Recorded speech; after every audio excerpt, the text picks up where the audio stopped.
You might think gladiator games were about glory, death, and roaring crowds, but they were also about paperwork, ledgers, and logistical nightmares. Beneath the blood-spattered sand of the Colosseum lay an intricate web of bureaucracy that kept the deadly show running. Let's begin not with a blade, but with a spreadsheet or its Roman equivalent. Gladiator games, or Munera, began as private obligations, wealthy elites offering blood sports as gifts to the people during funerals. Over time, these gifts became expectations, and by the height of the Roman Empire, the games had transformed into state-sponsored spectacles. Hosting them wasn't optional anymore. It was a duty and a political move. Magistrates were required to provide games, and doing so poorly could ruin a career.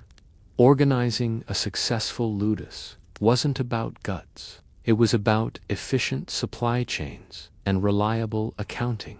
A Roman editor, sponsor of the games, had a mountain of mundane problems. How many beasts to order? How many gladiators are available and in what fighting condition? How many trainers, doctors, armorers, cooks, and handlers are needed? How much grain, oil, and water would be consumed in a single week of games? All of this had to be balanced against the treasury. Gladiator schools, ludi, were businesses. They had assets, human and animal. A gladiator had an appraised value, and paperwork documented injuries, deaths, and transfers between schools. Picture a clerk in tunic and sandals, hunched over a wax tablet, noting Secundus, Thracian style, dislocated shoulder out for 3 weeks, value reduced by 10 denarii. Weapons had to be tracked like military stock. Every trident, net, gladius, and scutum was logged. Armor was reused and patched, passed down from one combatant to another. Trainers were responsible for maintenance, but a separate team of armament often oversaw larger inventories. They kept supply rooms locked and rotated gear to prevent rust or theft.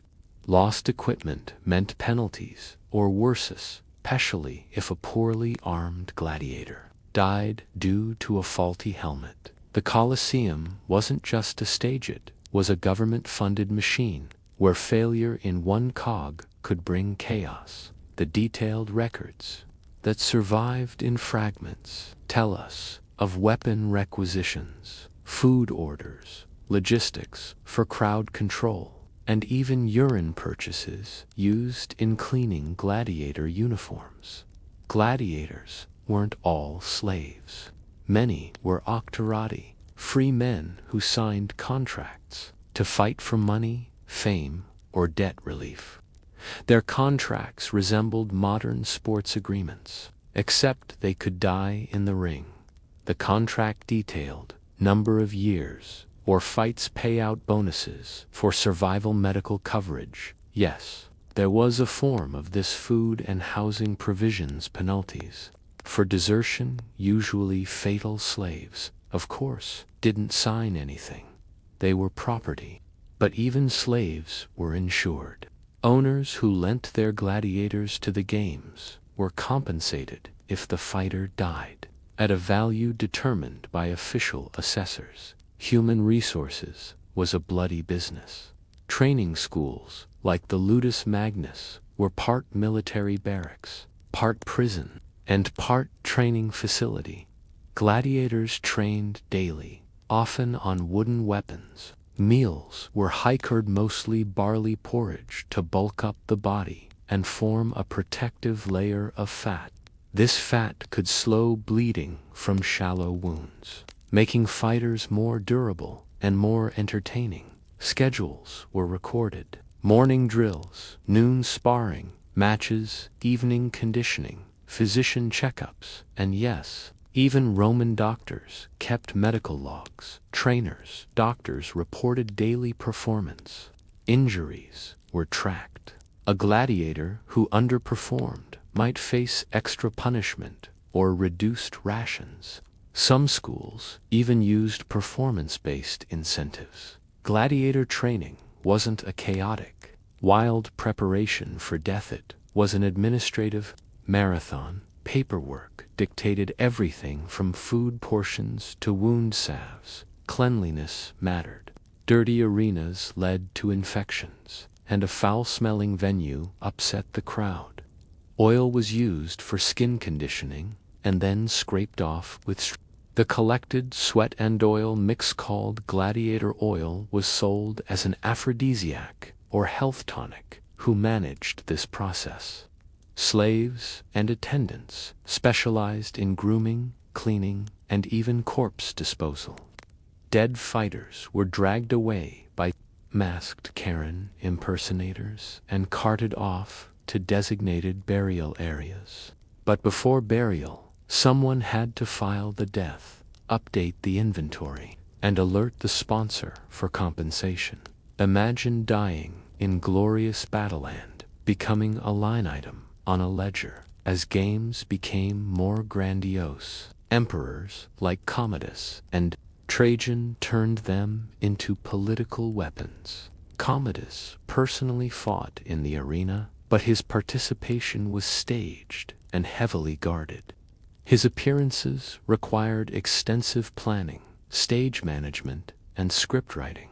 Emperors had teams of scribes, orators, and stage designers, ensuring every game sent the right message. Rome is powerful. Rome is eternal. Rome feeds its people living with blood. But what happens when things go wrong? What if the beasts die in transit? What if the crowd revolts due to poor food distribution? What if a famous gladiator refuses to fight? Contingency plans existed. Replacement acts were scheduled. Musicians and dancers could be sent in to buy time. Civil guards stood, ready to quash uprisings. Even failure had to be documented. So when you imagine the clashing swords of ancient Rome, remember the unseen hands behind the scenes, the scribes, accountants, clerks, and managers who kept the wheels of blood turning. But what did it take to become one of these gladiators? And what happened when they resisted the system? You now know that behind every thrust of a gladius stood reams of bureaucratic structure. But what about the men behind the weapons? What was it like to live every day knowing you were a human commodity rented, trained, and possibly discarded? In this section, we'll peel back the layers further. This isn't about the roar of the crowd. This is about the whispered rumors. At night, the clank of chains during forced marches, and the quiet horror of gladiators who resisted and the paper trail they left behind. Gladiators didn't appear by magic.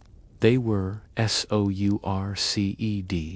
Rome had multiple gladiator schools ludi spread across the empire, but most of them were located near population centers, Capua, Pompeii, and of course Rome itself.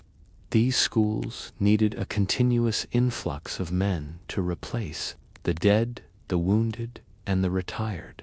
Where did these men come from? War captives. Rome's constant expansion filled its coffers with prisoners, slaves sold at markets strong.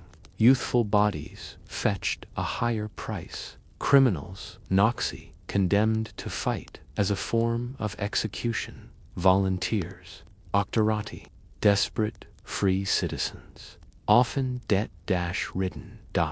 Each gladiator had a dossier on identifying record that included name or assigned alias, origin, status, slave or free, style of combat, number of matches fought, wins, losses, injuries, and notes. From trainers, Gladiators were branded not just literally some bore marks, but administratively. They were counted, sorted, and filed. Even their funerary arrangements were tracked, especially for those who were contract-bound or valuable. Resistance was rare, but when it occurred, it shook the empire. The most infamous case was the rebellion, led by Spartacus in 73 BCE, often romanticized. This revolt began in the ludus of Lentulus Batiatus in Capua, where around 70 gladiators broke free using kitchen knives and training swords.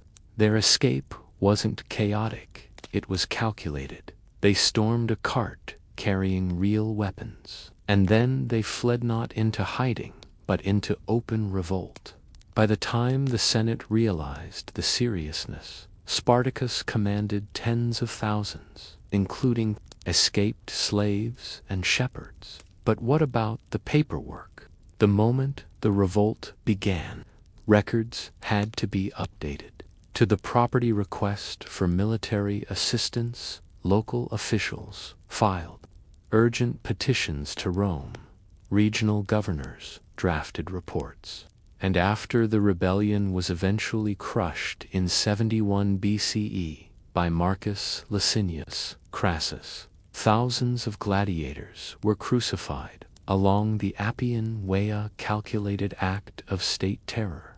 This was more than punishment, it was recorded precedent. Other ludi reviewed their protocols. Chains were reinforced. Guards were doubled. New bureaucratic rules required daily head counts and random inspections. It was a lesson taught in blood and logged in ink, while the arena was a stage. The ludus was a prison, and one under constant surveillance. Each school had its own hierarchy. Doctors, veteran fighters turned instructors, Linista, the overall head of the school. Custodes, enforcers, and guards, Medici, doctors responsible for health, but also for keeping fighters fightable. But more sinister were the informants. Gladiators were encouraged to report on each other. Sometimes rewards were given for catching those planning escape or rebellion. This built an atmosphere of paranoia and obedience, where even a whispered complaint could find its way into the daily report. Many of these reports didn't survive, but enough did to reconstruct what a typical disciplinary file looked like. Fabius Murmillo reprimanded for fighting outside assigned hours. Restrict rations for 3 days. No access to practice weapons for 5. And sometimes Cassius Riciarius, caught exchanging notes with slave girl. Request approval for 3 lashes. Or worse, Lucius, suspected of inciting rebellion, moved to isolated cell. Interrogation pending. The daily grind wasn't just physical, it was psychological warfare, and the pen was just as sharp as the sword. What was the long-term mental state of a gladiator? Archaeological evidence gives us physical trauma, but Roman literature and graffiti give us glimpses into mental anguish. Graffiti, found in Pompeii, speaks of fear, longing, and loss. Some inscriptions were written by the gladiators themselves.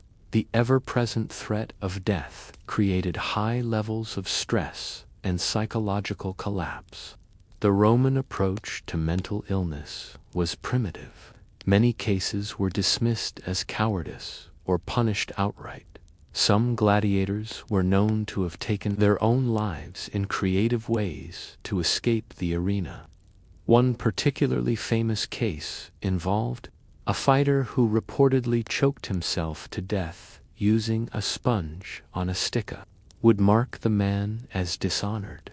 His body might be denied a proper burial. In this world, dying in battle was better than dying by choice. Dead gladiators weren't just discarded, they were processed. The moment a fighter died, the match referee, often dressed as Quran, declared. The official result, a note-taker logged the match details. The corpse was dragged to a prep area. Death was certified often by a blow to the head to ensure it.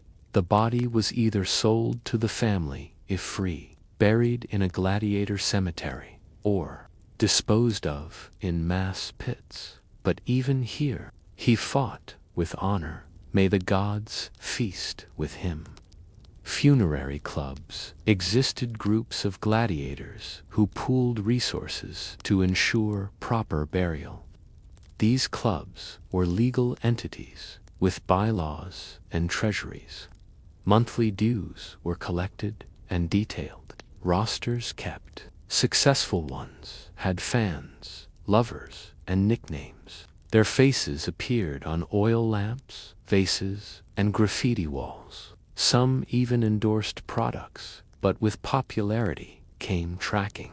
Records were kept of wins and losses, style preferences, crowd reactions, betting, odds and payouts. Rome's gambling culture fed off gladiator games.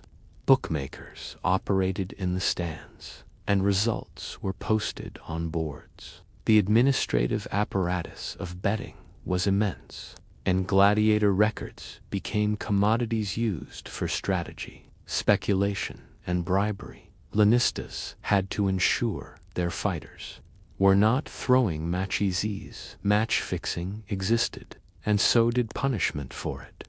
One record reads, Harpocrates, accused of false surrender, withdraw payment, confiscate winnings. By the late empire, as Rome's economy fractured, the system behind the games began to break down. The paperwork grew more chaotic. In others, they became more desperate, more violent, more exploitative. The end was coming, but not yet. Beneath the sand, behind the swords, lay a world of contracts, surveillance, rebellion, and ritual. A world where freedom could be bartered and death was budgeted. But still, gladiators fought, some for survival, some for glory, and some for one last chance at dignity. But what happened to the ones who survived? What life waited beyond the arena gates for those who were allowed to leave? We've tracked the gladiator from his entry into the arena's machinery through rebellion, suffering, and death. But not all met their end on the sand. A few, very few, survived, and those survivors encountered a new kind of challenge: how to exist in a world that had once consumed them. This section explores the strange, often invisible world of retired gladiators, their struggles, the bureaucracies that followed them, even into freedom, and the quiet, uncertain legacies they left behind. The most coveted object in a gladiator's life wasn't a weapon, it was the rudis, a wooden sword that signified freedom. A gladiator awarded the rudis was officially released from obligation. These men were called rudieri, retired gladiators, often celebrated in the arena one last time before being dismissed. But their transition wasn't simple. To receive a rudis, the following conditions usually had to be met: a pre-agreed number of fights, fulfilled exceptional valor, or popularity in the arena, request approved by the Lannista or sponsor, who often needed to be compensated for the loss of their property. The event was often ceremonial. The crowd applauded. The editor would present the rudis in front of thousands. But once the applause died down, the real world began. It wasn't always forgiving. What did Rome do with a retired killer trained in blood sport? Some became trainers, doctors, returning to the ludus to pass on skills. Others opened taverns or bathhouses, cashing in on their fame. A few joined private security forces or even local militias, their combat skills too valuable to ignore. The unlucky or the forgotten slipped into poverty, begging near arenas they once ruled. Rome had no centralized pension system. The best a fighter could hope for was a one-time payment if contractually arranged a plot of land, granted occasionally as a reward. Burial rites through a funerary club or brotherhood documents show that some gladiators applied for citizenship privileges, while others petitioned for tax exemption, both rarely granted. One record describes a retired fighter who returned to his village after a decade, only to be rejected by his own family, who believed him cursed by death. His appeal to the local magistrate for assistance survives on a clay tablet, but no follow-up exists. Fame was a fleeting reward. A gladiator might be adored during his fighting years, his name etched into walls, his face stamped on souvenirs, but public memory was short. Unless one became a legend, like Spiculus, Flamma, or Carpaphorus, obscurity was inevitable. Flamma, a Syrian-born Resiarius, refused his rudies 4 times. He fought 34 documented matches, winning the crowd's love. He died at age 30 and was buried with honors. His grave marker reads, Flamma, Syriacus, 34 matches, 21 wins, 9 draws, 4 losses, lived 30 years. But most graves did not survive. Most names were lost. In some towns, graffiti reveals once famous Rudieri, now forgotten. Who remembers Magnus, the tiger killer, dead, and no coin for drink? Even in death, gladiators needed administrative sponsorship to be remembered.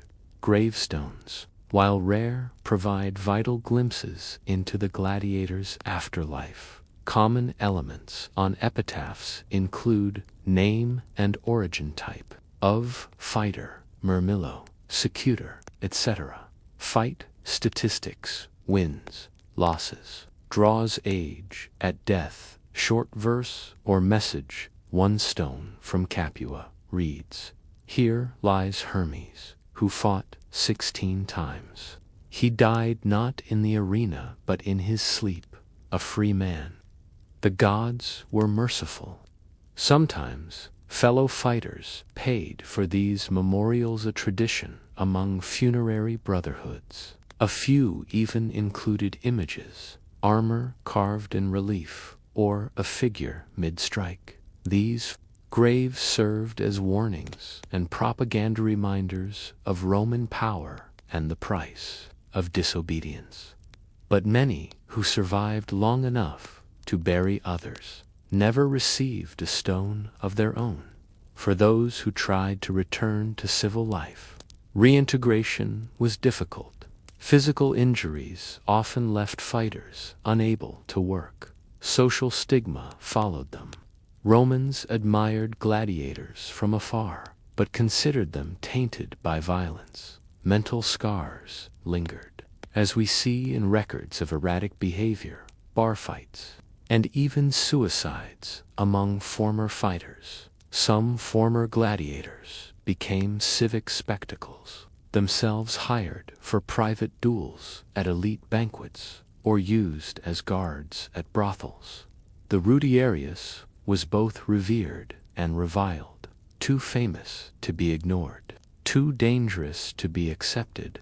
A common saying in 3rd century Rome, trust not the man who once drew blood for coin. Though not unions in the modern sense, gladiator brotherhoods, collegia, acted as mutual aid societies.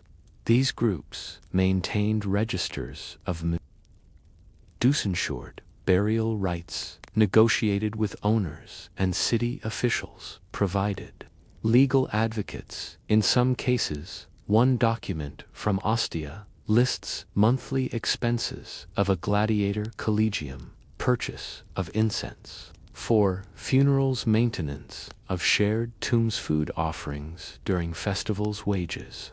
During periods of unrest, collegia were banned outright. but criminalized for simply organizing with his fellows. As Christianity spread through the empire, gladiator games fell out of favor. By the 4th century CE, figures like Saint Telemachus, who allegedly died trying to stop a gladiatorial contest, symbolized a moral shift. Eventually, Emperor Honorius banned the games outright in 404 CE, not out of mercy, but under pressure from a changing society. What did this mean for the last generation of gladiators? Many were freed, but without support. Some found refuge in monasteries, turning to faith. A few joined mercenary companies, plying their trade beyond Rome's borders. Their records vanish after this point. All that remains are the broken mosaics, scratched graffiti, and eroded bones, testimony to lives lived between spectacle and silence. The gladiator's afterlife is less about tombstones and more about the institutional forgetting of violence. For centuries, gladiators were registered, taxed, endured, mourned, replaced, and then, when they were no longer needed, they were erased. Their paperwork vanished into fire, flood, and apathy. Their stories, when preserved, were often twisted by myth and morality. But in excavated trash heaps, abandoned graveyards, and scorched papyri, we can still hear their lives whisper, buried beneath sand, oil, and bureaucracy.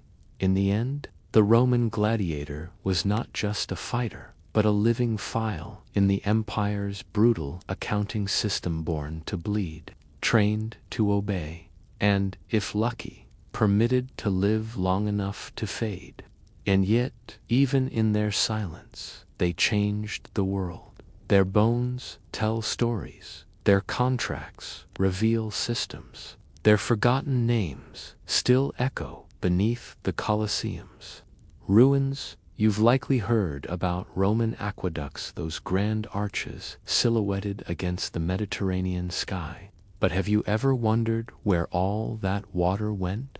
Or more importantly, where all that waste ended up?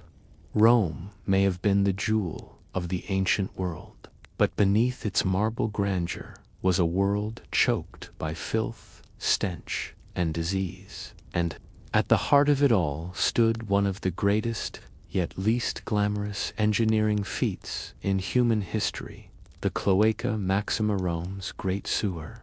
This is the story of how the Roman Empire fought an invisible war against its own excrement. How, despite all their brilliance, they may have lost by the 1st century CE. Rome had over 1 million residents, the largest city in the ancient world. With this density came an enormous challenge: sanitation.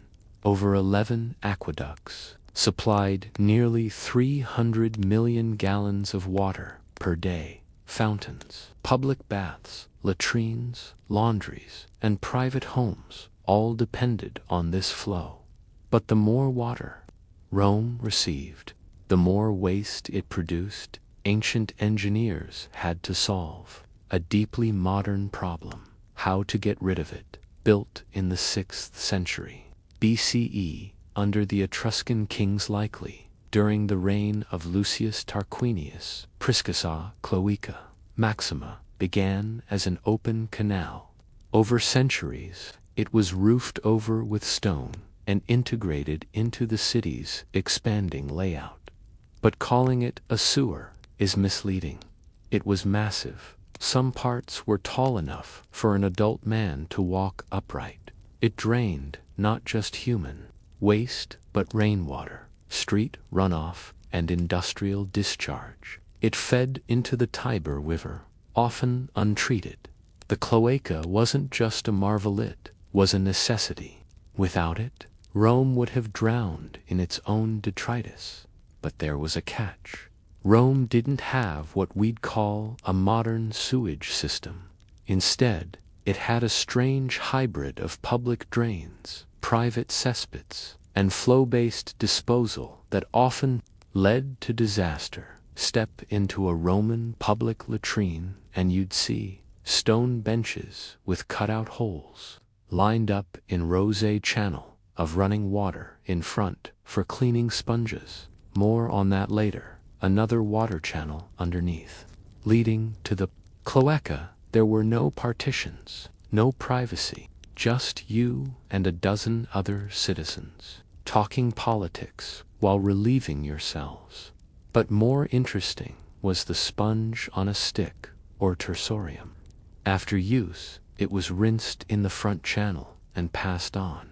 Yes, communal wiping, and what's worse, that water channel didn't always run clean. If the city's supply faltered, or if someone upstream used it improperly, the same water meant for cleaning could be contaminated fast. Even elite homes often lacked proper waste removal. Their latrines discharged directly into the street or into shallow drains.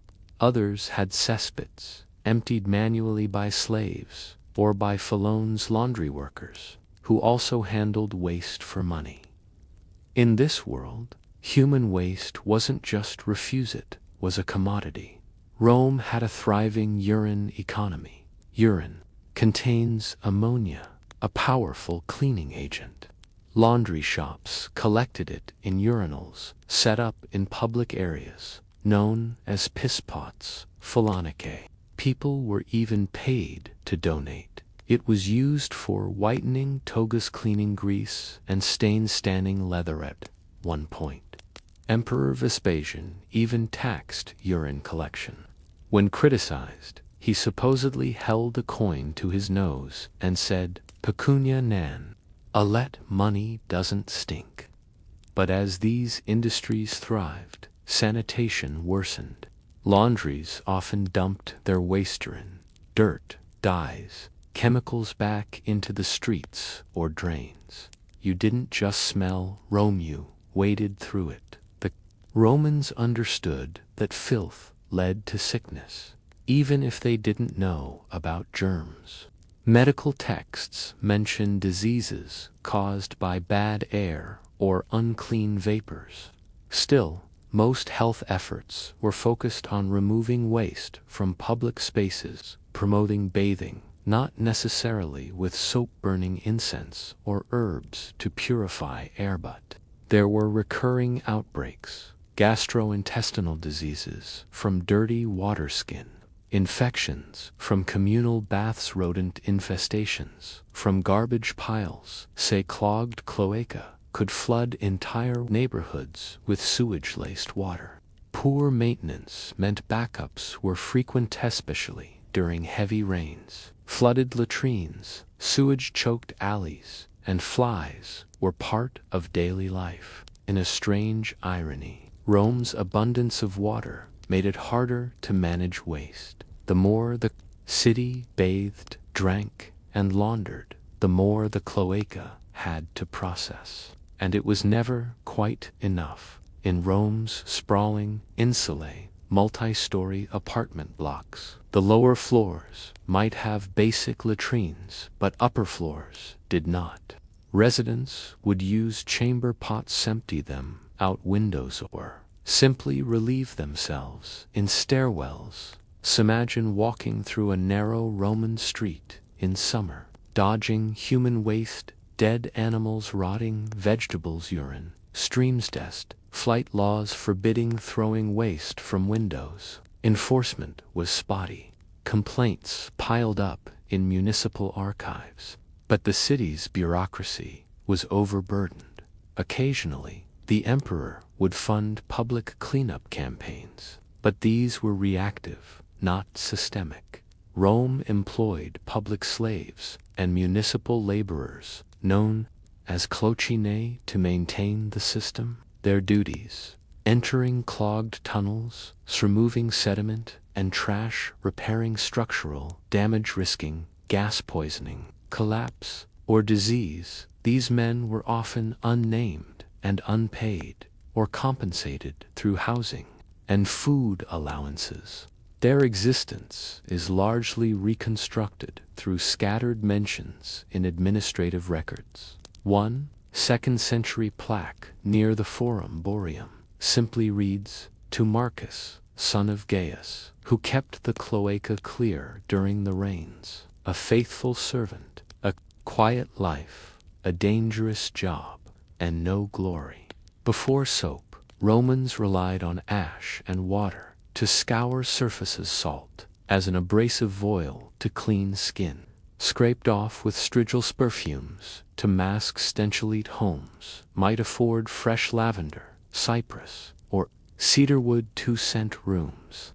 Poorer districts burned animal dung or resin to mask odors, but nothing fully eliminated the pervasive smell of Rome. Travelers from distant lands wrote of the city's beauty and its stench. Rome, the eternal city, was a place of paradox, gleaming marble temples beside overflowing gutters, perfumed elites, aqueducts flowing in while waste oozed out. Behind the glory, there was always the cloacand, the people who toiled to keep it from drowning the empire. But what happened when that system failed? What did Rome do in the face of plague, flood, and the collapse of cleanliness?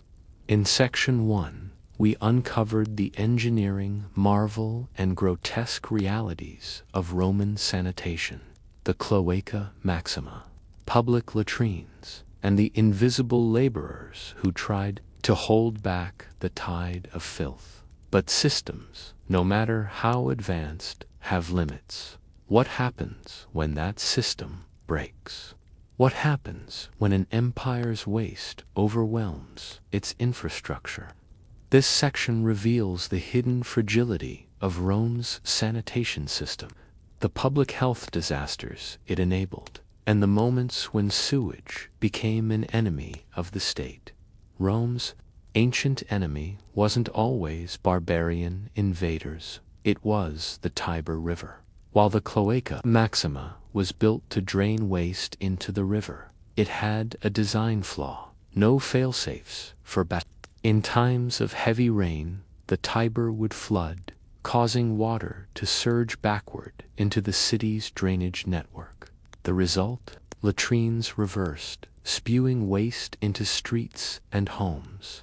Public baths closed, their water mixed with sewage. Markets flooded, spoiling grain and meat supplies. The historian Dio Cassius recorded several floods during the 2nd and 3rd centuries CE, each followed by outbreaks of illness and mass panic. The stench alone was noted as a cause for exodus from certain neighborhoods. In 165 CE, the Antonine Plague swept through the empire, killing an estimated 5 million people, likely a form of smallpox or measles. It spread along military roads and trade routes, but Rome's overcrowded, unsanitary conditions turned it into a nightmare.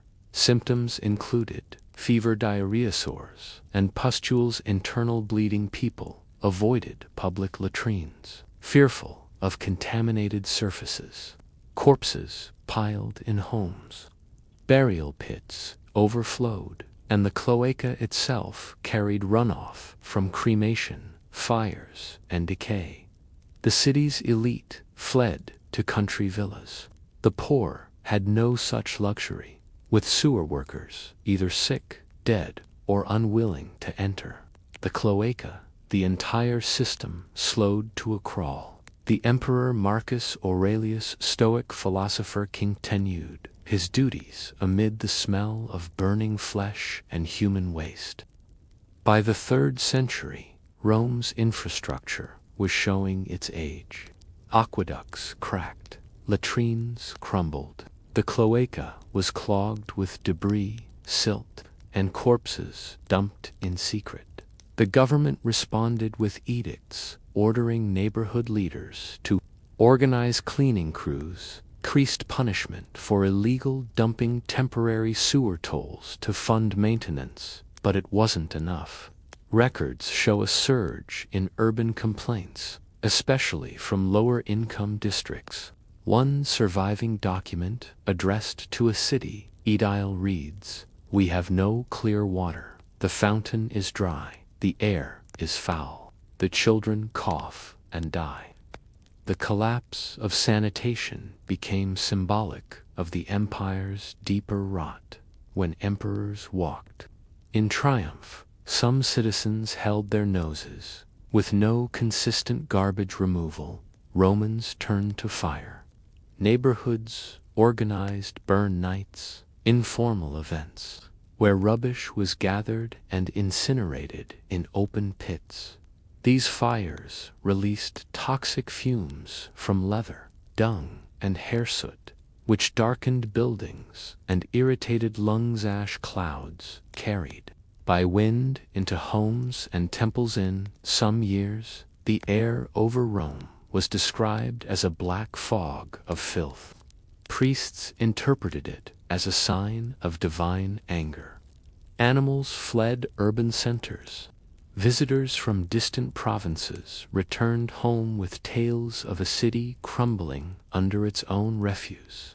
By the time of Emperor Aurelian II, 72 to 75 CE, public services were collapsing. Bathhouses closed, latrines decayed, even aqueducts were sabotaged. During civil wars, water rationing began, first informally, then by decree. The poor lined up at dry fountains, carrying amphorae. The rich hoarded water in cisterns. Black market water sellers emerged, carting barrels down narrow alleys and selling by the cup. Roman hygiene practices changed. Bathing frequency declined. Hair and beards grew long. Perfumes replaced washing. Oils became expensive and rare. An entire hygienic culture unraveled, and with it, Rome's self-image. Rome was no longer the marble city of Augustus. It was a stench-soaked labyrinth, dimly lit and increasingly lawless. With decaying infrastructure came rats, mice, and stray dogs, some feral, some once domesticated. Diseases now spread not just through water and air, but on fleas, fur, and filth. The 3rd and 4th centuries saw a rise in bubonic-like symptoms, though plague wouldn't explode until the 6th century. Increase in rat-borne infections, like leptospiroscan conditions, from bites and contact with excrement. Apartment blocks became vertical slums. The top floors housed the poorest. No water, no latrines, no light. Rats nested in crumbling ceilings. At night, people slept with knives beside them, not just for thieves, but for creatures in the dark. Still, the Roman state tried to preserve order. Even amid chaos, there were official street sweepers, though rarely paid. Public announcements posted on walls warning against open defecation. Sewer access permits granted to the wealthy. Ration cards issued for water. The irony. The empire that had once built the Cloaca Maxima was now scheduling time slots for basic sanitation. One 4th century document reads, "Let it be known that citizens of the Vicus Scoris may draw water at the 3rd hour. All others must wait."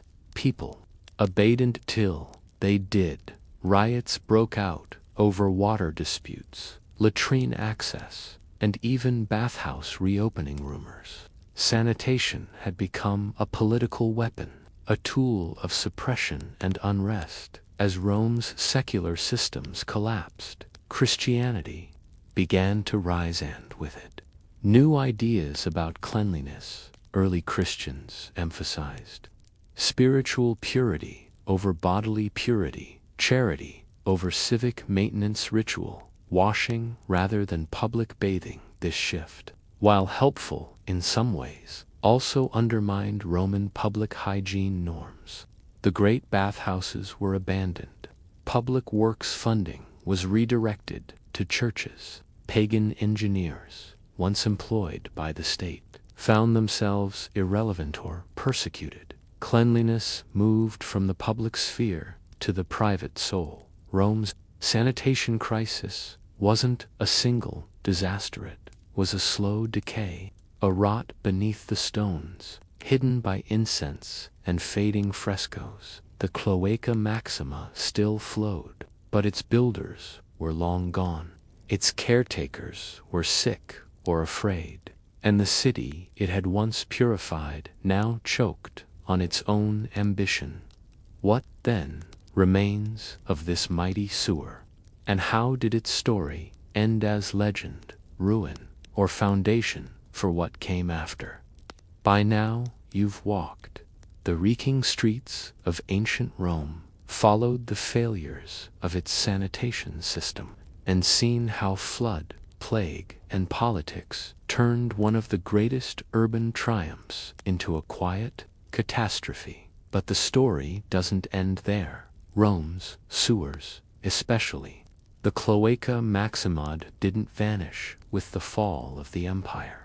Like so many Roman ideas, they outlasted their creators, becoming part of a deeper legacy that still shapes the modern world. This final section explores what happened after the toilets overflowed, after the aqueducts dried up, after the empire cracked and faded into history. Unlike nearly every other part of Roman infrastructure, colosseums, baths, temples, the Cloaca Maxima never stopped working. It continued draining the Roman Bade Forum into the Tiber long after the Senate fell silent. During the Middle Ages, it was rediscovered and repaired by new rulers of the city. Even today, parts of the cloaca still flow, hidden beneath the traffic-logged streets of modern Rome. Historians have described it as the oldest, continually operating public works system in the world. Ancient engineers may not have known the word sustainability, but their work embodied it. How? The cloaca was built with over-engineering layers of volcanic stone, waterproof concrete, and architectural foresight. It relied on gravity, not pumps, making it energy-free. It had modular expansion points, allowing later regimes to plug in or divert flow. In an empire obsessed with conquest and glory, the greatest triumph may have been a sewer that refused to die. When Rome fell to Germanic tribes in 476 CE, its population plummeted from over 1 million to fewer than 50,000 within a century. The Forum became a pasture. Aqueducts fell into disrepair, but the Cloaca Maxima, it remained in the medieval period. The sewers took on a new mythology. People believed evil spirits lived in the tunnels. The church warned against demonic smells rising from the drains. Pilgrims and monks told stories of saints who walked the cloaca as penance. Sewer entrances were sealed, not for engineering, but to trap hellish forces. And yet, maintenance crews still existed, now called tombkeepers or dungeon sweepers. They weren't public servants. They were outcasts, some criminal, some leprous, performing a duty few dared to watch. As medieval Rome slowly revived thanks to the papacy and trade, the question of sanitation returned. Water once again flowed through rudimentary channels, sometimes using remains of Roman systems. Latrines returned, though they were privately managed, but with no empire to regulate them. Sanitation became a neighborhood problem, not a civic duty. In the Renaissance, Roman ruins were studied anew. Engineers began mapping ancient sewer lines, marveling at their longevity. By the 16th century, Michelangelo sketched sewer paths under St. Peter's Basilica. Papal engineers commissioned restoration of sections of the cloaca. The Vatican, even, declared the system a protected heritage structure. Rome's sewers, once feared, became points of pride. The ideas behind the Cloaca Maxima eventually rippled outward. 1. Urban planning. Cities across Europe began considering centralized waste systems. Inspired by Rome, Paris, London, Constantinople each flirted with sewer design. Few succeeded until the 19th century. But the Roman blueprint remained a reference point to concrete science.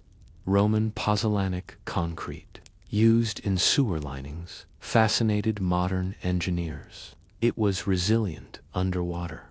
Long before Portland cement existed, studies as late as the 21st century confirmed that Roman concrete actually gets stronger over time due to rare volcanic ash chemistry. 3. Water ethics. Roman sanitation left a strange legacy in law. Ideas like public access to water, liability for waste disposal, government duty to maintain cleanliness, found their way into early European municipal codes. Modern archaeology has turned the study of sanitation into a thriving discipline by excavating latrines, cesspits, and clogged sewer lines. Researchers have learned more about daily life than from palaces and tombs. Findings include parasite eggs, whipworm, roundworm, confirming disease rates, seeds, bones, and shells, showing Roman diets and trade, roots, lost, jewelry, coins, and tools, likely dropped in latrines, graffiti inside sewer tunnels, scrawled by maintenance workers. One famous inscription reads, "I, Sextus, cleaned this filth so Rome could breathe," a humble boast, and perhaps the most honest monument in the city. Rome's sanitation system ultimately failed, not because of bad design, but because of overuse, underfunding, and political neglect, an eerily modern set of problems. Today's global sanitation crises echo ancient Rome. Overcrowded megacities with failing sewage, informal waste workers risking disease, infrastructure ignored until collapse. UN reports cite over 2 billion people lacking proper sanitation, despite millennia of precedent. In that sense, the Cloaca Maxima is more than a sewer, it's a warning. Civilizations rise on clean water and fall in dirty streets. The ancient Romans saw sanitation as a form of civic virtue. To build a sewer was not just an act of engineering, it was an expression of order. They didn't always succeed, but they tried, and in the end, the commitment to cleanliness amid chaos became their truest legacy. So the next time you flush a toilet, walk dry pavement during a storm, or drink a clean glass of water from the tap, remember this. Long before Rome rose, before Greece pondered philosophy, before Egypt built its pyramids, there were the mud brick cities of Mesopotamia. This was the cradle of civilization, a land where rivers met, where empires were born, not in stone, but in sun-dried clay. It's where writing, the wheel, bureaucracy, and urban life emerged not as grand spectacles, but as slow, grinding necessities of survival in a harsh world. And yet, the people of ancient Mesopotamia lived lives not so unlike ours. They paid taxes, gossiped about their neighbors, swept courtyards, and feared flooding. This is their story, not of kings and conquest, but of bricks, bread, and boring but beautiful history. Mesopotamia means land between rivers, referring to the Tigris and Euphrates. Today, that region spans modern Iraq, parts of Syria, and Kuwait. It's flat, dry, and prone to sudden flooding. Rainfall was rare. Agriculture depended entirely on irrigation, a massive network of canals and ditches dug and maintained by hand. So, from its beginning, Mesopotamian life was dominated not by priests or warriors, but by farmers, water managers, and administrators. Canals required daily maintenance, silt needed constant clearing, floodgates were regulated by local overseers. NTR villages could vanish in a bad season. This forced early cities to invent one of humanity's greatest curses, or gifts. Bureaucracy. Stone was rare, wood scarce, so homes, whether palaces or peasant huts, were made of mud brick, shaped by hand and baked in the sun. These bricks were cheap and abundant, easy to mold, insulating against desert heat, but they were also fragile. Walls eroded with rain, melted in floods, and crumbled without maintenance. This meant most buildings were constantly rebuilt. A house lasted a few decades, a temple maybe a century. Urban streets were filled with mud brick rubble, and many layers of Mesopotamian cities were built atop older, disintegrated ones.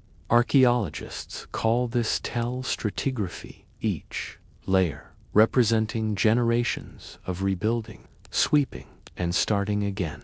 Inside the home, floors were made of packed clay, roofs were flat, used for drying grain or sleeping. Furniture was minimal. Low tables, reed mats, clay ovens. Cleanliness mattered. Many homes had drainage holes, brooms, and pots for wastewater. Imagine living in a house that literally melts during a rainy month, and you'll understand Mesopotamian domestic anxiety. Mesopotamians lived off barley, not wheat. It was hearty and flood tolerant, but bitter and coarse. Bread was the staple, and so was beer, brewed from fermented barley loaves. A typical meal for a commoner might include flatbread or barley, porridge, dried dates, or onions, occasionally goat milk or cheesy thin barley. Beer with floating sediment meat was a luxury. Most animals, goats, sheep, cattle, were too valuable alive. Fish were common near rivers, but often dried and salted. Cooking was done on clay hearths with wood or dried animal dung. Kitchen smoke drifted through holes in the roof or not at all. Yet, despite these limits, Mesopotamian cuisine had sophistication. Clay tablets record recipes for stews, and roast scribes noted proper spice combinations, often including garlic, cumin, and coriander. Priests kept detailed records of temple feasts, where hundreds were fed. Food wasn't just survival, it was a ritual, an offering, and a marker of class. Mesopotamia didn't invent language, but it did invent writing. Around 3200 BCE, temple administrators began scratching marks into wet clay using a reed stylus. This early system cuneiform recorded grain rations, tax payments, livestock counts, trade receipts. The first written sentence in history is stunningly boring. 29086. Measures of barley received over 37 months. Signed, Kushim. And yet, that's the point. Writing was invented to manage surplus, not to tell stories. It was the product of anxiety about fairness, memory, accountability. Scribes were trained for years, mastering hundreds of wedge-shaped signs. Schools were strict. Mistakes were punished with beatings or extended practice. And most scribes were men, though some evidence suggests elite women were trained, especially in temple contexts. Their job wasn't glamorous. They copied the same contracts, the same tax codes, the same complaints over and over, but they made civilization possible. With surplus came inequality, and with inequality came debt. Mesopotamian society had rigid classes: Awailu, free landowning; Elite Mushkanu, free but lower status; workers Hordu, slaves. Often captives or debtors' laws dictated how much barley each class owed in tax, what crimes were punishable by death, and how to resolve land disputes. You could sell your land, lease your donkey, pawn your child to pay a debt. Yes, parents sometimes handed over children as debt laborers, recorded in clay contracts. Even temples, which were tax-exempt, engaged in leasing fields, hiring labor, and charging interest. Some temples acted like banks, demanding grain repayment at 33% interest compounded annually. This system bred resentment periodically. Kings like Hammurabi or Urukagina would proclaim debt forgiveness, canceling loans and freeing debt slaves. These decrees were both practical and political, preventing rebellion and asserting divine justice. Yet, despite reforms, most commoners lived on the edge. One bad flood, one dead ox, one poor harvest, and they were destitute. Mesopotamian cities were dense, hot, and dusty. But they weren't clueless about sanitation.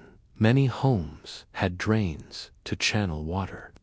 Out courtyards included waste pits, and clay urinals. Public streets were swept by laborers or slaves. Larger cities, like Ur and Nippur, even had early sewer channels, Brooklyn, tunnels carrying runoff to canals. But there was no unified plumbing. Waste still ended up in canals used for irrigation. Streets during floods, courtyard corners. If no one was looking, diseases like dysentery, parasites, and skin infections were common. Priests offered ritual purification, and doctors prescribed remedies, some effective, others magical.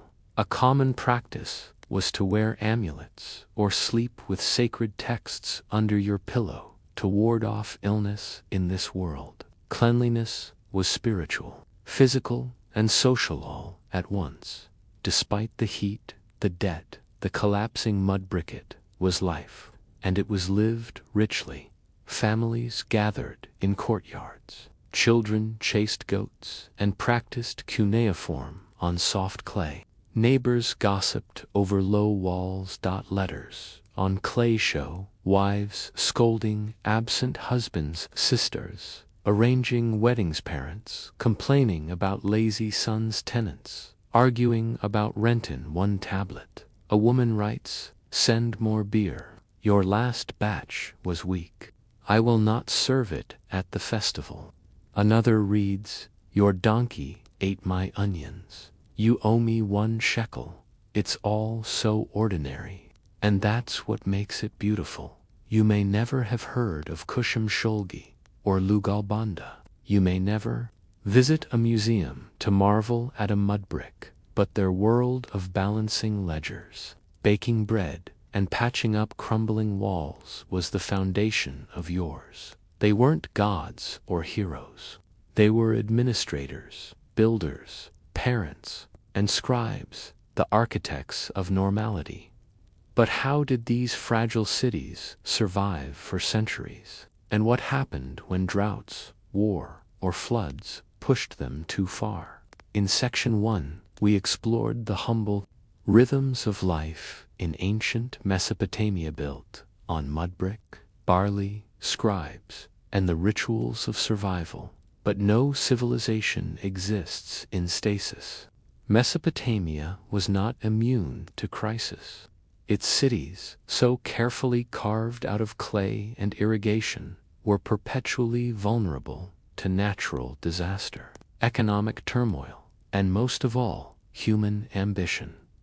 This section reveals what happened when the balance of daily life then suddenly end, how ancient bureaucracies faced the terrifying realization that no amount of paperwork can stop a drought.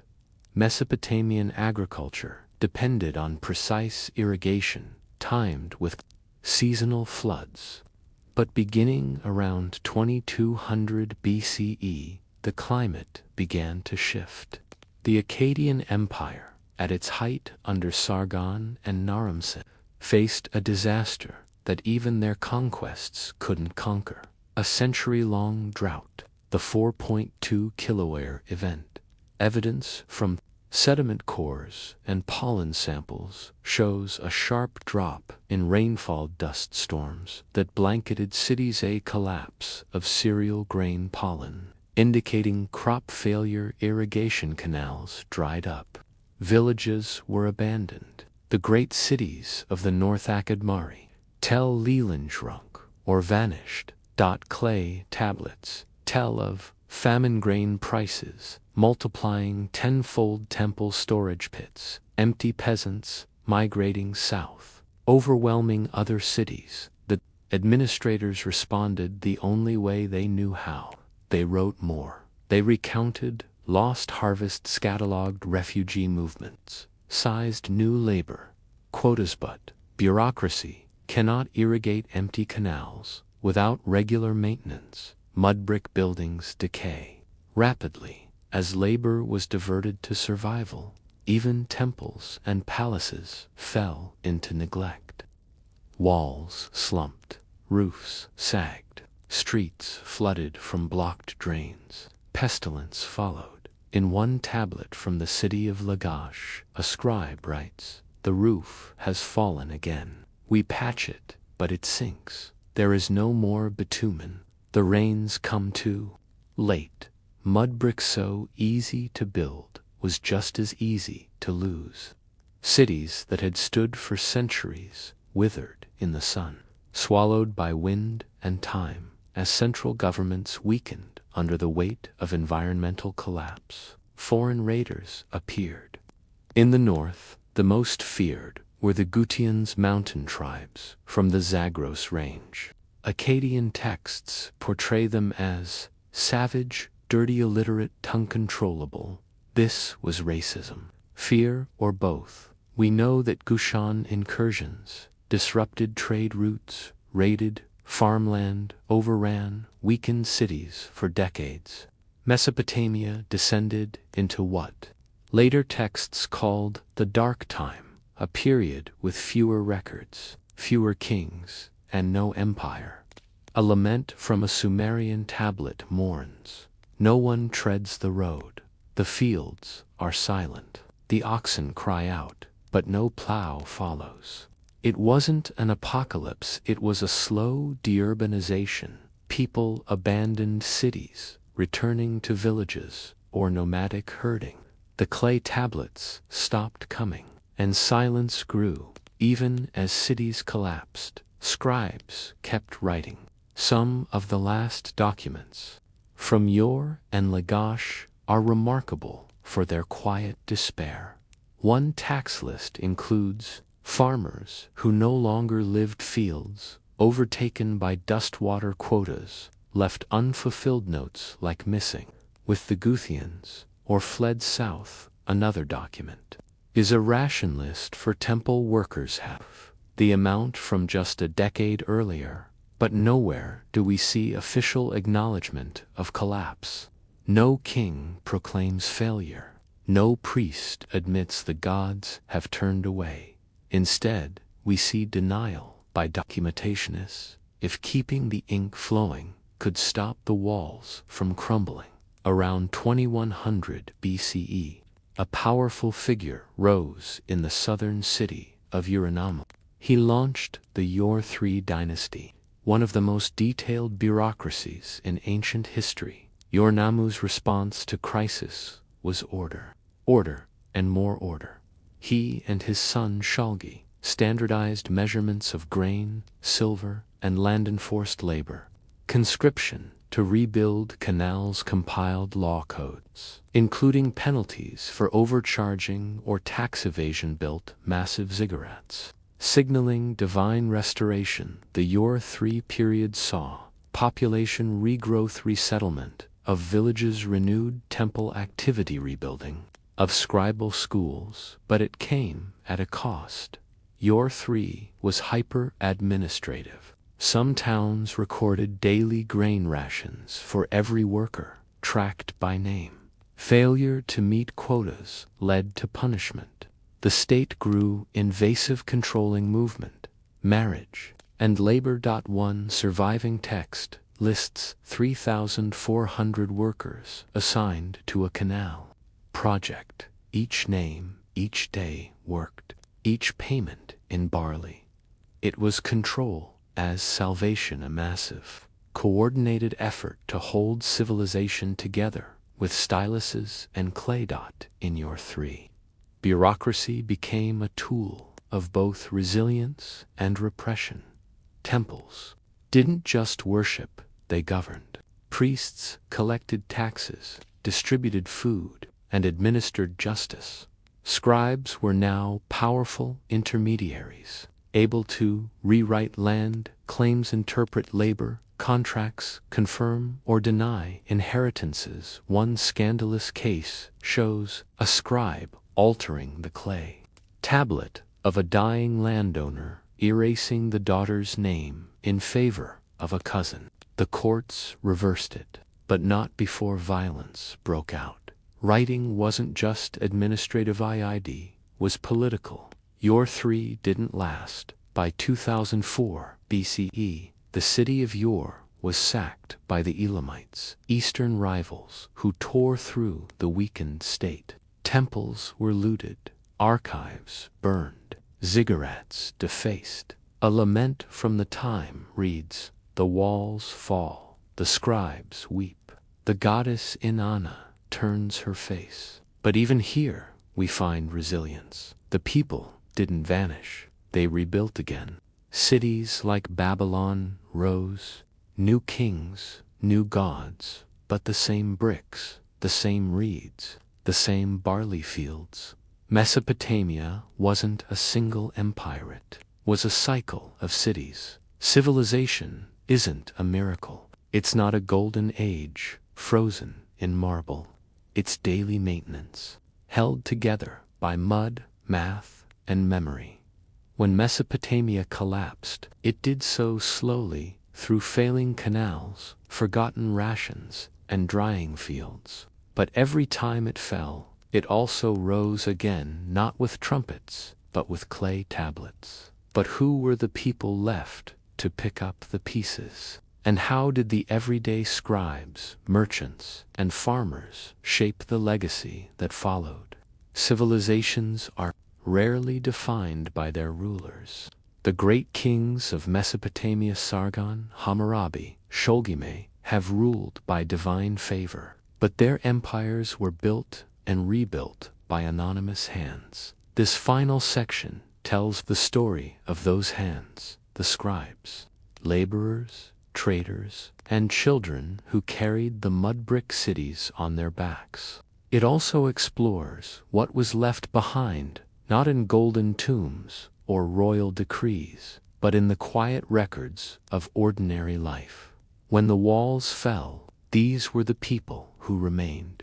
If we know anything about Mesopotamia, it is because of scribes, the bureaucrats, clerks, and accountants who pressed history into clay with nothing but a stylus to become a scribe. A boy, almost always male, began training at age 5 or 6. He spent years copying word lists, math problems, and proverbs. He memorized over 600 cuneiform signs. He practiced until his tablets were neat enough to be stored. Schools were called Edaba, the house of tablets.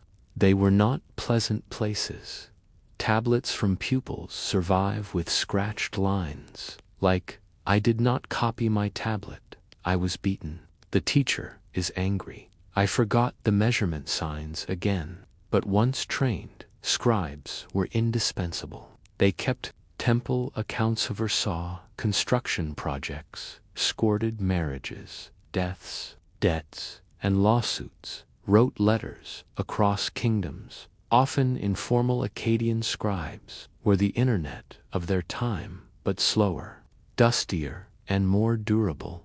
They preserved not just king's boasts, but shopping lists, gossip, insults, and poetry. It's easy to think of ancient people as silent, but Mesopotamian tablets prove otherwise. Thousands of letters survive from non-royal individuals. A few examples. A woman named Taram Sagila writes to a relative complaining about a wool delivery. A man named Il-Shubani accuses his neighbor of stealing a donkey. A schoolboy scrawls a note, "Tell my father to send more fish and beer."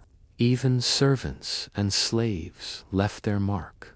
"To my master, do not be angry. The barley spoiled in the sun. I feared to tell you."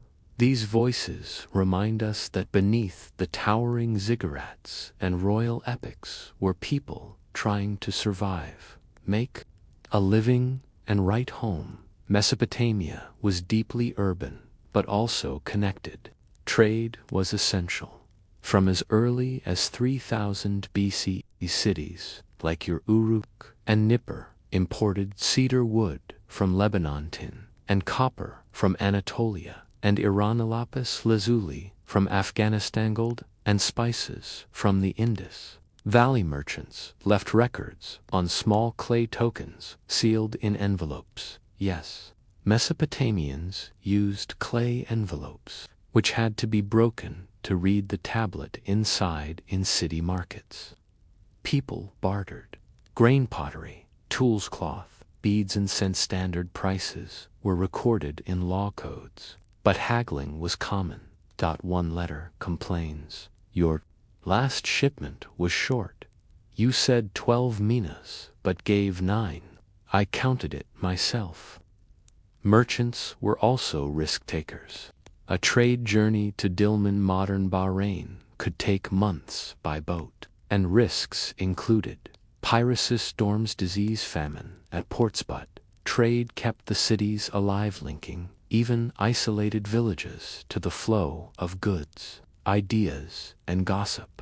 Religion was not a matter of belief, it was a function of order. Each city had a patron god: Enlil for Nippur-Inanna, for Uruk-Nana, for your temples were economic centers, not just shrines. They owned land, employed thousands, collected taxes in grain and labor district. Food during famine, priests consulted omens to predict floods, plagues, or royal success. They read liver spots on sacrificed animals, cracks in burnt bone, star patterns, and eclipses in usual births, and animal behavior. Asic ox could lead to policy changes. People made oaths at temples, settled contracts before idols, and offered bread and beer to gods for favor. But religion wasn't always comforting. The gods were unpredictable, and misfortune was often blamed on divine wrath. A common prayer from a clay tablet reads, "The sin I committed, I do not know. The God I angered, I cannot name. May he forgive me." It is strikingly human. As centuries passed, cities rose and fell, but their bones remained. Ruins were scavenged for bricks. Abandoned canals were repurposed. Even burials were layered into rebuilt homes, making each house a museum of its own ancestry. Children played on rooftops above forgotten kings. Traders sold barley in streets layered with centuries of dust. Scribes copied contracts using tablets dug from older archives. Time was not linear, it was stacked, like the bricks they built with. Even today, Mesopotamian tells are layers of daily life, compressed into hills. A dig might uncover a temple flore, marketplace, kitchen hearth, child's toya. Love letter all from different centuries, but the same place. Mesopotamia faded, not with a bang, but with assimilation. The Babylonians inherited its cities. The Assyrians expanded them into military centers. The Persians absorbed its gods and writing. The Greeks romanticized it. The Romans ignored it. The desert buried it. And yet, in the 19th century, European archaeologists began to unearth strange bricks marked with wedge-shaped signs. They didn't know the language. They didn't know the people, but they found libraries, entire rooms of baked clay tablets, still legible after 3,000 years. Among them, lists of kings, inventories of sheep, wedding contracts, curse tablets, and a world's first known story, the Epic of Gilgamesha, tale of friendship, grief, and mortality. A king who searches for meaning and fails, just like us. Mesopotamia reminds us that civilization isn't built on glory, it's built on mud, math, and the mundane. Its people didn't leave us pyramids or marble. They left records on taxes, tools, gossip, and grief. They didn't try to be remembered. They just tried to manage life, one grain of barley, one broken brick, one scribbled tablet at a time. And because of that, they became immortal. They built roads across continents, fought wars for emperors, and defended the edges of the known world. But before the gladius, before the shield, before the famous formations, the Roman soldier marched on his stomach, and that stomach, more often than not, was filled with dull, repetitive, nutritionally calibrated food, stored and rationed with the precision of a modern supply chain. In the great machine of the Roman Empire, feeding the legion was as important as arming it, perhaps more so. This is not a tale of battlefield valor. This is a story of dried pulses, brined meat, hard biscuits, and how an empire's strength rested on the predictable misery of its soldiers. Meals, at the core of every Roman soldier's diet, was grain, primarily wheat or barley for the less fortunate. The average legionary was issued enough grain to bake their own bread every day. But this wasn't fluffy focaccia, it was coursed, almost rock hard after baking this. Bread was often referred to as buchelatum, the original hardtack. It was baked twice to remove moisture, carried in satchels for weeks eaten dry or soaked in water. Vinegar or wine to soften eat it required strong teeth or a small hammer. And yet, Roman soldiers did eat it day after day because it was durable, cheap, and portable. Salt wasn't just a seasoning, it was a strategic resource. Soldiers received salt allowances. They used it to preserve meat, flavor, gruel, clean wounds, and even trade locally. The word salary, from Latin salarium, originally referred to salt money, an allowance paid to Roman soldiers in Roman camps. Salt served as a preservative for meat and fish, a medicinal agent for skin and stomach ailments, a tool of discipline. Denying salt was a form of punishment too. Could march a Roman army across a continent with enough salt, barley, and vinegar, and they did. Fresh meat was a luxury in the Roman army. Most soldiers subsisted on salted pork or bacon-dried sausages, lucanicae, occasionally goat, mutton, or beef. Jerky meat was issued less frequently than grain, and much of it came in brine-filled barrels shipped from large supply centers. Spoilage was common, and cases of food poisoning appear in medical texts from the era. Some garrisons, especially on the frontier, raised their own pigs or hunted locally. Others received fish sauce garum as a protein source. Garum was made from fermented fish innards stored in ceramic jugs, so foul-smelling that it was banned indoors yet. It was beloved perhaps because anything was better than buccelatum. In addition, 2-grain soldiers received lentils, chickpeas, broad beans. These were boiled into gruels or stews, often flavored with vinegar or garlic. The standard dish was polza, simple, porridge-like mix that served as breakfast, lunch, or dinner, depending on availability. Flavorings included onion, leek cabbage, herbs. When possible, fiber was not in short supply. Roman soldiers consumed a lot of roughage, leading to frequent bowel movements. Latrine hygiene was part of the camp's daily routine. The sponges on sticks seen earlier in gladiator settings were also used here. Military camps had latrine trenches cleaned by designated latrine guards, an inglorious but necessary post. Roman soldiers drank posca, a mixture of water and vinegar. Why? It purified water to some degree. It prevented stomach infections. It added taste to otherwise bland food. It was cheap and portable. Legionaries often mixed posca with herbs, honey, or leftover bread for added nutrition. Wine was reserved for officers or special occasions. Ordinary soldiers rarely had access to clean water. Posca was the safest bet.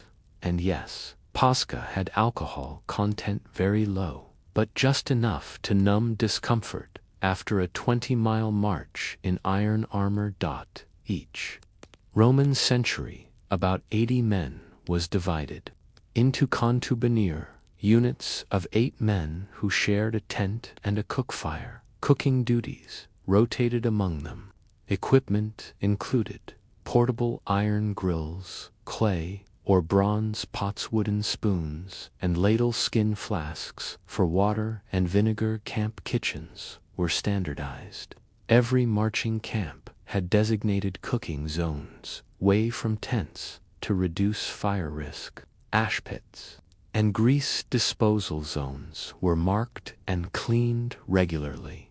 Cleanliness wasn't a matter of comfort, it was survival. A contaminated stew could sicken half a century in a day. Food wasn't just nourishment, it was a disciplinary tool. Centurions could reduce rations for disobedience, withhold meat, or salt, force extra chores in the kitchen. A soldier who misbehaved might be reassigned to latrine detail, fed only bread and water, denied wine for weeks. On the other hand, exceptional service could mean extra meat, dried fruit, or cheese. Local delicacies after a campaign food was part of the military reward system, every bit as important as medals or public praise. Roman legions stretched from Britain to Syria. At the fringes of empire, supply lines failed, especially in winter or during revolt. When this happened, soldiers relied on foraging berries, roots, small animals, hunting boar, deer, or local game, trading with locals if relations were peaceful, eating pack animals in emergencies. Archaeological digs at Roman forts in Germany and Britain show animal bones, charred bread, remnants, burned barley, and millet, imported spices, and Mediterranean amphor. Even on the edge of nowhere, Roman camps kept the illusion of Roman order right down to olive oil shipped 2,000 miles to flavor bland porridge. The Roman soldier conquered the world, not with grand speeches or elite cuisine, but with vinegar, barley, and boiled lentils. His world was measured in calories, rations, and the reliability of a campfire stew. And yet, these humble meals powered the most formidable military force of the ancient world. But what happened when the rations failed? What did hunger look like inside a Roman fort, under siege or in mutiny? You now know what fed the Roman soldier. In times of peace and stability, bread, salt, pasca, and pulses carefully rationed and standardized. But Rome's legions didn't always operate within the neat confines of a fortified camp. Sometimes the food ran out. When it did, meals turned into memories. Hunger became the marching companion, and the act of eating or not became a test of survival, loyalty, and even morality. In this section, we explore the darker underside of the Roman ration system. What happened when supplies failed, when sieges stretched for months, and when food became a weapon both of the state and against it. Siege warfare in the Roman world was common and brutal. Cities like Carthage, Masada, and Jerusalem endured months or years of starvation before falling. But the besiegers suffered too, while civilians starved behind walls.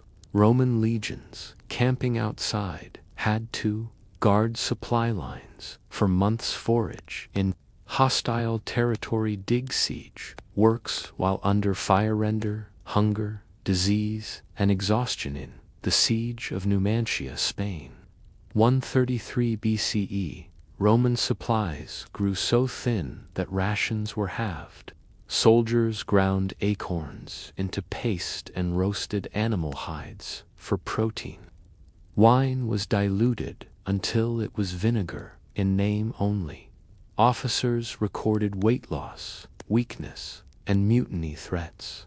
Starving soldiers did not stay disciplined for long. Rome knew the power of food, and so did its soldiers. Throughout its history, the legions occasionally mutinied over late, pace-spoiled, or missing rations, inedible supplies, and fair food distribution between ranks. One of the most famous incidents occurred after the death of Augustus in 14 CE at the Rhine frontier. Soldiers demanded better rations, shorter service terms, full pensions paid in grain and land. When these demands were ignored, they refused to march. Threatened, their commanders offered the imperial throne to a popular General Tacitus. Records that spoiled meat and weevil-ridden grain sparked outrage.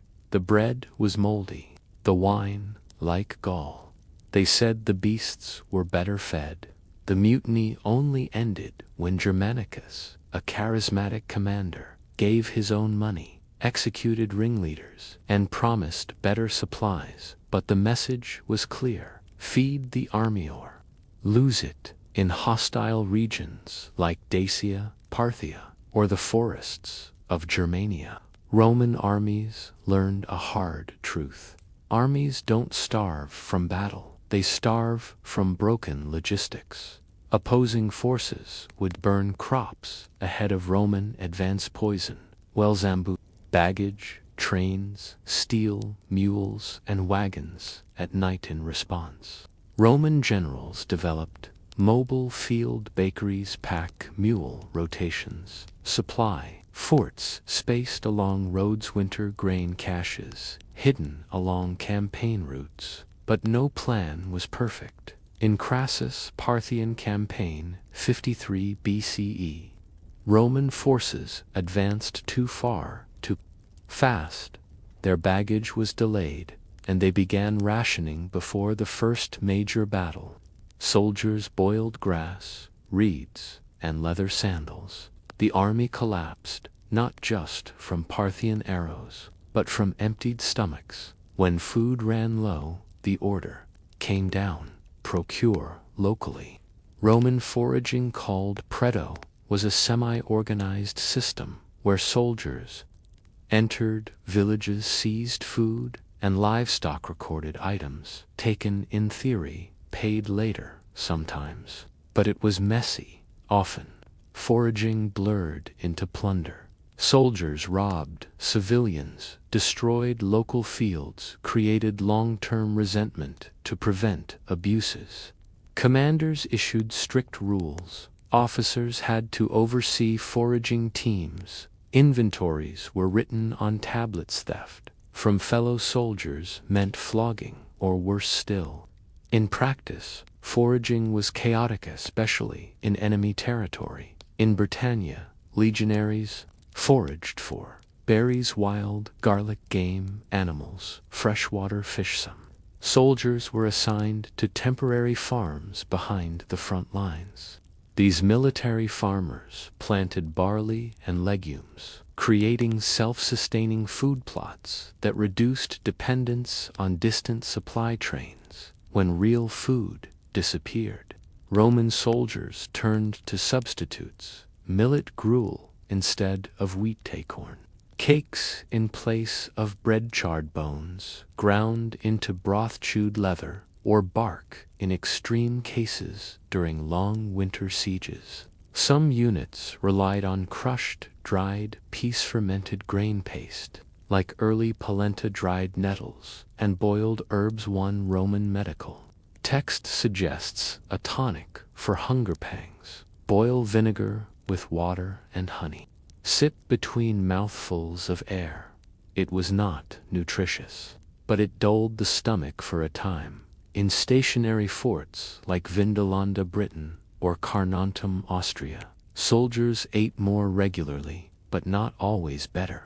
Excavated latrines reveal intestinal parasite, signs of chronic diarrhea, spoiled grains, and mold. Rodent remains in storage. Pits. Malnutrition was common during winter, with vitamin deficiencies leading to scurvy, tooth loss, weakened immunity. Officers had better fare. Imported wine, dried fruit, salted olives, but ordinary soldiers ate dried peas, rancid oil, reused fat, whatever they could trade with locals. Letters from Vindolanda show soldiers begging families to send olive oil, socks, cheese, honey cakes. Juani note reads simply, "Send more garlic. The stew is dead without it." Roman commanders understood that meals were morale. They used food to punish deserters with half rations. Freyward. Valor with extra wine or cheese build loyalty through shared banquets. Victory parades ended in public feasts, and holidays like Saturnalia meant roasted meats, sweet pastries, and wine. Even for common soldiers. But the reverse was also true. In times of crisis, Rome deployed food denial. Rebels were starved, forts were rations, pavilions were requisitioned. Into famine, food became a language of command, class, and control. In peace, food was fuel. In war, it was a weapon. And in siege, it was the difference between order and collapse. The Roman soldier's life was measured in rations, grain, sacks, and barrels of vinegar. He was as much a logistical unit as a man with a sword. But what happened when the campaign ended? What did Roman soldiers eat in retirement or in the provinces where they stayed forever? We've followed the Roman soldier through his rations, his hunger, and the quiet wars fought over supply. But no campaign lasts forever. Eventually, the roads end, the swords dull, and the once disciplined legionary becomes something else entirely, a veteran. And that veteran, more often than not, remains in the provinces where he served, married to a local, farming strange soil, and cooking what he can afford. This final section examines the often forgotten final chapter of a Roman soldier's life. How he ate, lived, and survived after the war drums stopped and pensioned in outposts, with the taste of vinegar and barley still in his mouth upon retirement, usually after 25 years of service. Roman legionary received a lump sum of money, premia or a land grant in a province, sometimes both. Depending on rank and loyalty, many veterans settled in Goliberian, North Africa Dacian, especially Britannudes, were the borderlands often, where the soldier had spent his service. Rome preferred to plant veterans as colonists to Romanize the region and stabilize the frontier. But the land wasn't always ideal. Often it had poor soil, locals were hostile or resentful, the veteran lacked farming experience. So what did he do? He learned to cook again. This time, not as a soldier, but as a settler, hybrid Roman barbarian with a family and a field to manage. Retired soldiers often adapted Roman recipes to local ingredients. Their diets became hybrids. In Britannia, for example, wheat was often replaced with rye, or oats. Olive oil was rare. Animal fat was used instead. Local herbs like sorrel, mint, and wild garlic-flavored dishes. Beer, not pasca, became the common drink a retired centurion might eat. Oat porridge with cheese, roasted pork with mustard seed, stewed greens from his garden, barley, flatbread with honey glaze, if lucky. Cooking methods were simple. Open hearth fires, clay or bronze potstone ovens shared in veteran colonies. Food became familiar but flexibly a bridge between his Roman past and his local present. A cookbook survives from late antiquity, De Re Coquinaria, on the art of cooking, attributed to Apicius. It likely wasn't used by common soldiers, but the ideas filtered down. Sample recipes include lentils with coriander and vinegar boiled, cabbage with oil and cumin, barley stew with pork belly, fish sauce, scrambled eggs. Yes, really, veterans wouldn't have had the luxury of imported spices or delicate sauces, but they knew how to adapt. Modern reconstructions of soldier-style meals use chickpeas vinegar and herb salted fish or anchovy paste, honey as a rare sweetener, a favorite flavor profile. Sour and savory, a legacy of the vinegarage, pasca, and heavily salted meats. Even in retirement, preservation was essential. Veterans often smoked their own meats over low fires, dried herbs on rooftop racks, pickled vegetables in brine or vinegar. Jars stored grain in clay pots, sealed with lime plaster or pitch. Archaeological sites like Vindolanda show rows of food storage, amphorae charred, remains of barley and beans, burnt bread crusts in fire pits, fragments of salted fish bones. This wasn't a feast. It was strategic cooking designed for winter, for siege, or for a long walk home in retirement.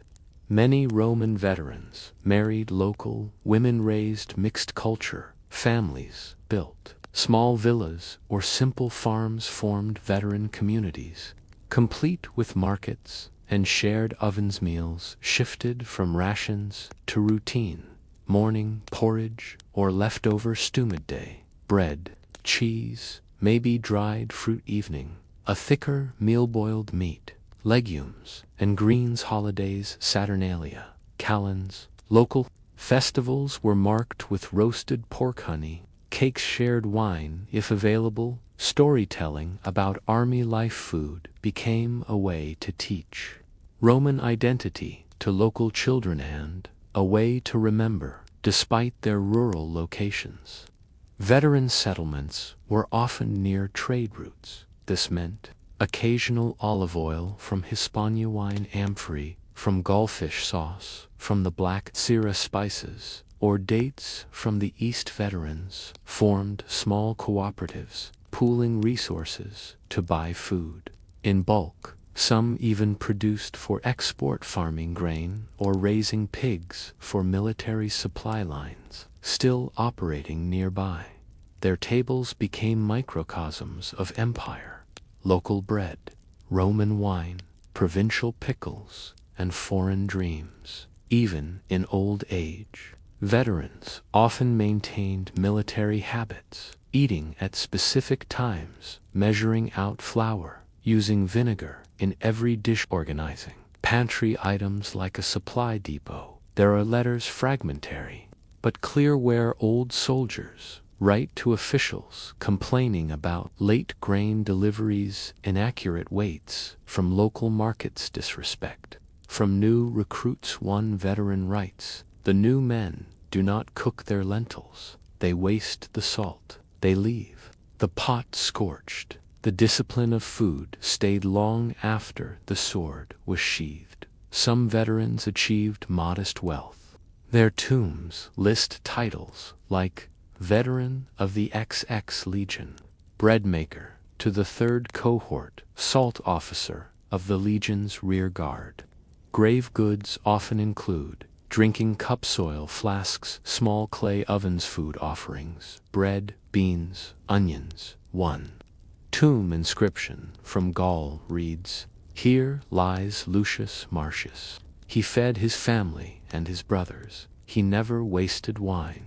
He salted well." A life measured not just in battles, but in meals prepared and shared. The Roman soldier's legacy wasn't only inroads, forts, or victories. It lived on in regional stews passed down from campfire recipes, frontier bread baked with local grain, vinegar-heavy flavor of forgotten poscond. The descendants of Roman veterans who cooked their barley on foreign soil. Rome conquered through discipline, but it endured through daily repetition, stirring the pot, salting the pork, soaking the bread, and somewhere, buried under a ruined villa, there's still a clay pot holding the last of a soldier's flour. In the shadow of Mount Vesuvius, the city of Pompeii bustled with markets, taverns, temples, and bathhouses. But behind its colorful frescoes and marble facades, an entire economy stank literally of urine, sweat, and sulfur. And at the center of this unglamorous, essential world was the Phalanca, the Roman laundry. These weren't quaint washing services. They were loud, labor-intensive, smelly enterprises run by freedmen and staffed by slaves, who scrubbed the wealthy's garments with chemical precision and brute force. This is the story of how the laundry business powered status, survival, and sanitation in one of the most famous cities of the ancient world, a world scrubbed clean by the hands of the forgotten. A Phalanca was a Roman laundry shop, part factory, part sweatshop, part chemical lab. In Pompeii, at least 18 Phalanca have been identified, scattered across the city. The most famous is the Phalanca of Stephanus, preserved nearly intact. After the eruption of 79 CE, it contained stone vats sunk into the floor for soaking clothes, shredding basins where workers stomped garments, barefoot rinsing channels, and drying racks, a rear courtyard with a pressing station for finishing garments. Process was industrial and foul because the cleaning agent used was not soap but urine. Urine contains ammonia, powerful natural cleanser that dissolves oils and grease, breaks down organic stains, softens fabric, for reed agate was free, abundant, and chemically effective. Romans knew its value and collected it publicly.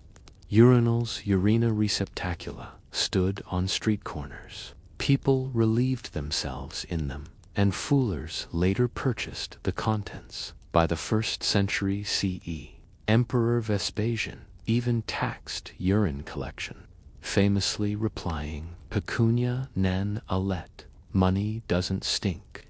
In a typical laundry cycle, clothes were soaked in diluted urine. Slaves stomped the garments rhythmically. Items were rinsed in clean water. Some were bleached or redded. Garments were brushed, stretched, and pressed for delivery.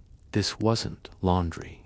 It was chemistry through labor. Most workers in a Faloneka were slaves or very poor, freedmen.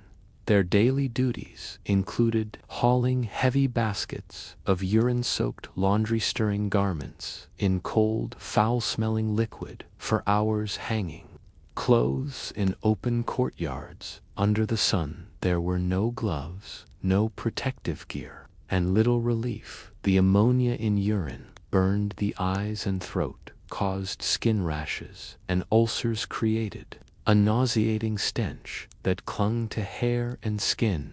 Many Fulers lived in on-site quarters, slept above their workstations, and died youngest, especially those with respiratory conditions or skin infections. Yet Faloneka were legal and respected businesses, and some slaves could eventually earn or be granted freedom through their labor. The clients were the elite wealthy citizens with expensive woolen togas, dyed silks, or ceremonial garments. Even basic tunics required reshaping after washing. Whitening treatments, stain removal, especially for wine, oil, or blood. Clothing was a status symbol in Rome. A clean, bright toga was a mark of civic dignity. Dirty or poorly maintained garments signaled poverty or laziness. Therefore, Faloneka served politicians preparing for public events, priests maintaining ritual purity, merchants needing respectability, brides, grooms, mourners, and actors' clothes were often delivered with instructions scratched into wax tablets or dictated to literate slaves. Some laundry had woven identification marks to prevent mix-ups. After cleaning, clothes were brushed with metal combs, sprinkled with chalk or clay powder to absorb oils, pressed under flat stones or wooden frames, perfumed with herbs, myrrh, or imported oils. Some Faloneka used sulfur vapor chambers to whiten tunic, stone rollers to smooth heavy cloaks, bronze mirrors to inspect color quality. The final product was folded, perfumed, and wrapped, often returned by a delivery slave. In a city like Pompeii, where image, smell, and presentation mattered, truer, cleaner made or broke your reputation. While smelly and humble, Faloneka were social hubs. Customers came to chat with owners, inspect work, exchange. Gossip discussed fashion trends. Some Fuller families became locally prominent. The Faloneka of Stephanos likely belonged to a freedman who gained wealth and social standing through the business. His name appears on political campaign graffiti, suggesting he sponsored candidates. Faloneka had patrons, trade associations, and even minor religious rituals, often dedicated to Minerva, goddess of crafts, or Hercules, symbolizing endurance. The laundry business was surprisingly profitable.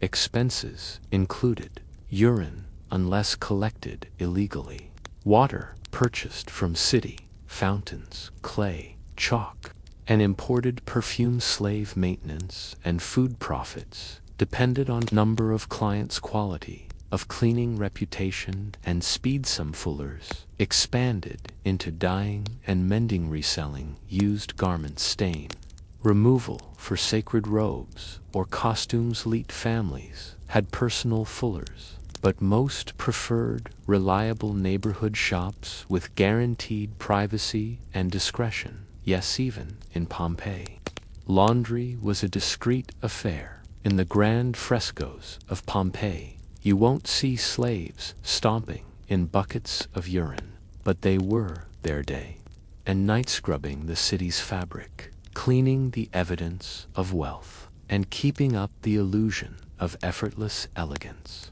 But what did it mean to rise from the fulling trough? Could a slave or freedman in such a dirty trade ever become respectably or even powerful?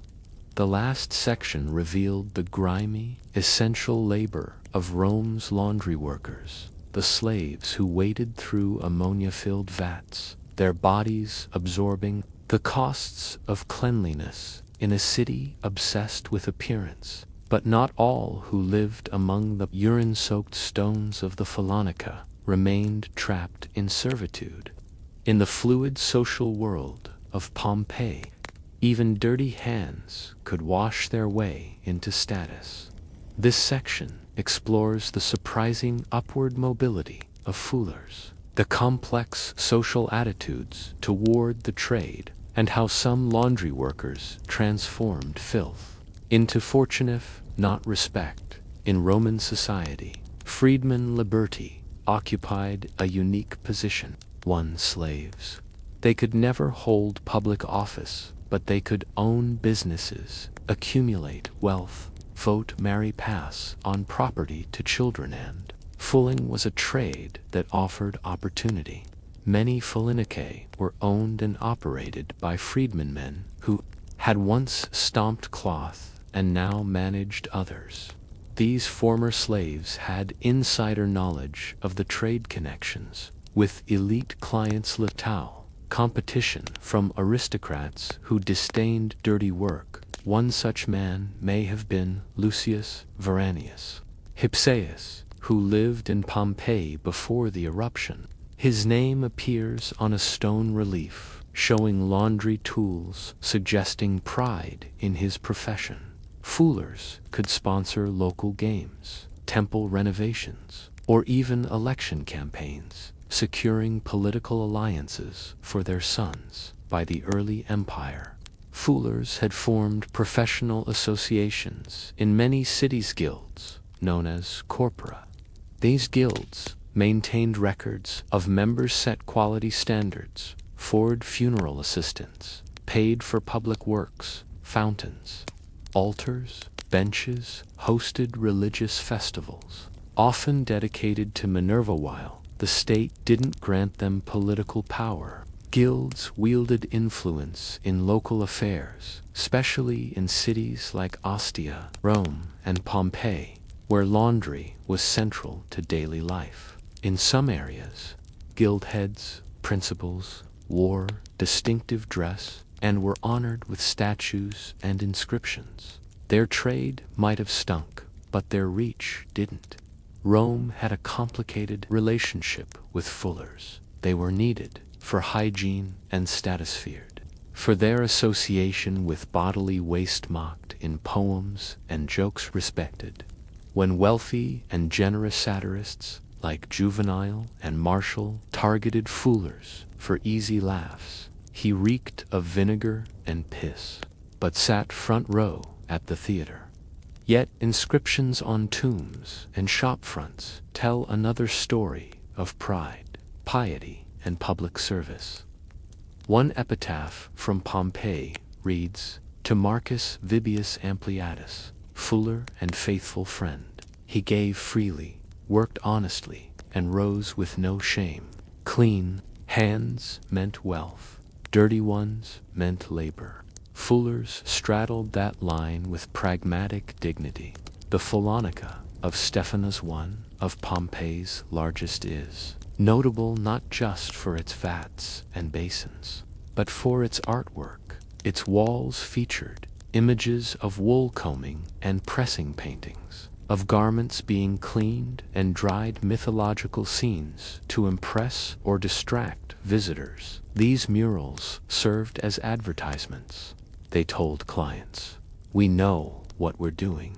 Our process is professional. You can trust us with your clothes." Archaeologists believe this Phalanaka was part of a chain of properties, possibly managed by a freedman turned entrepreneur. Its prominence near the city center suggests status through soap and sweat. Foolers weren't judged by elegance, but by efficiency, discretion, consistency, results. A wealthy senator wouldn't care about your pedigree, but he'd remember if you lost.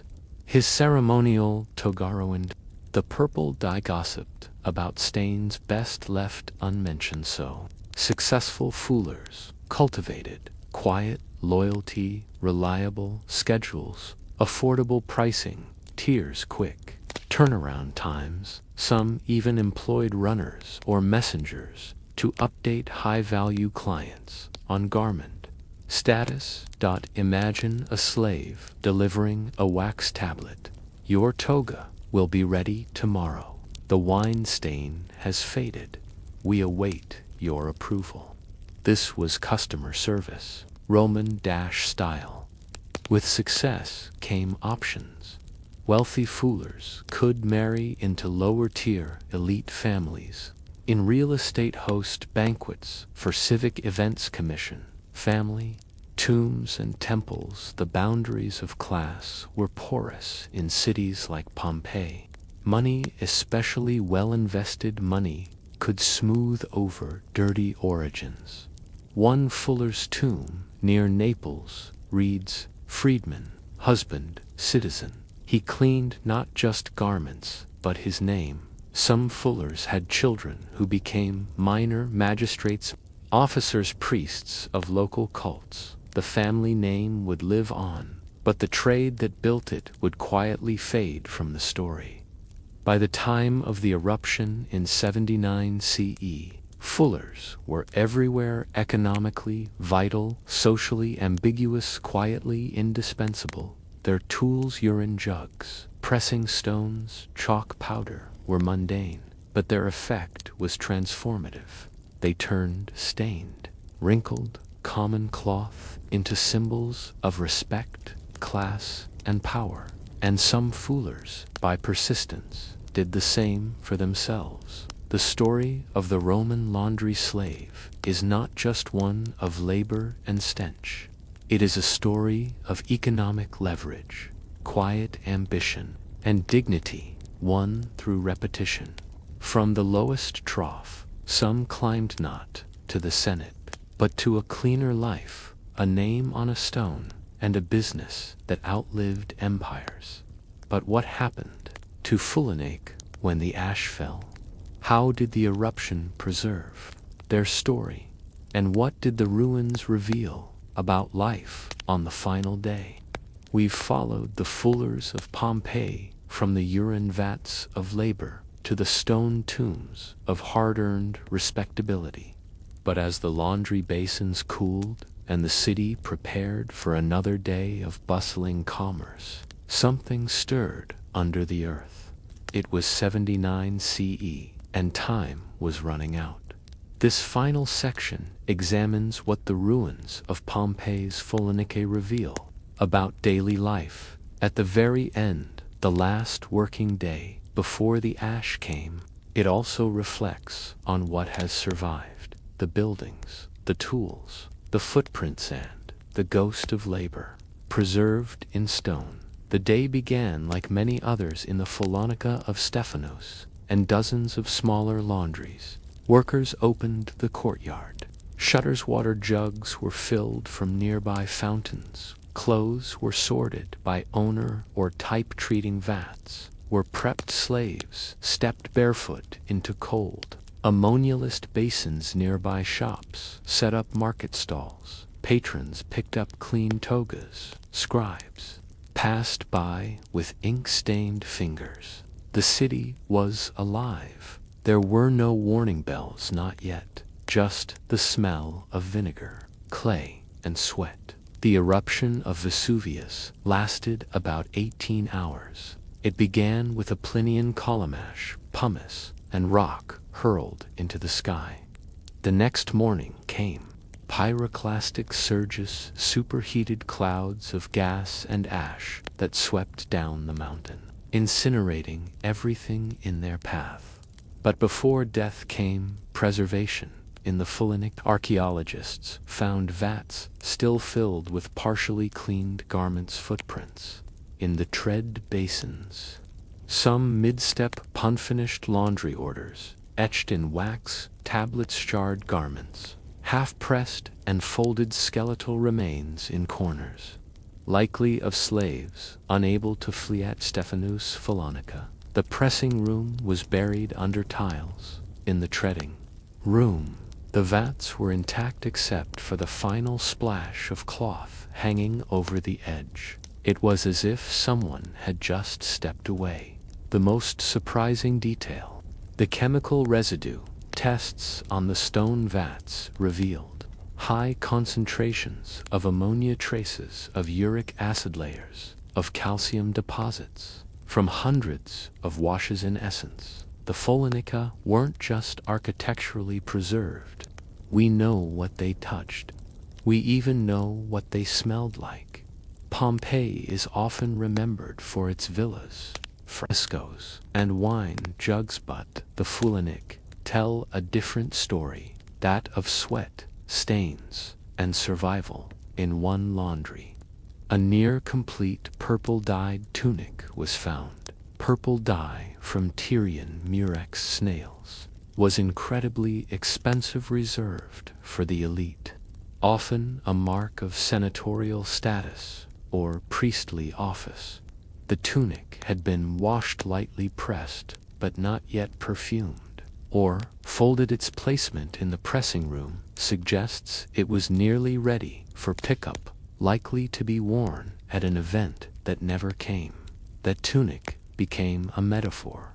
An empire paused, an economy frozen in mid-task, an invisible worker caught between duty and death. In addition to laundries, Pompeii had dozens of public baths, robust sewer system, though patchy, privies attached to homes and shops, aqueducts that fed fountains and laundry basins. The interconnectedness of hygiene systems meant that when the eruption occurred, froze too. Archaeologists found interrupted water flow in plumbing systems, cracked aqueduct tiles filled with ash latrines mid-use, buried before flushing. The laundry industry wasn't isolated. It was part of a wider web of cleanliness and commerce.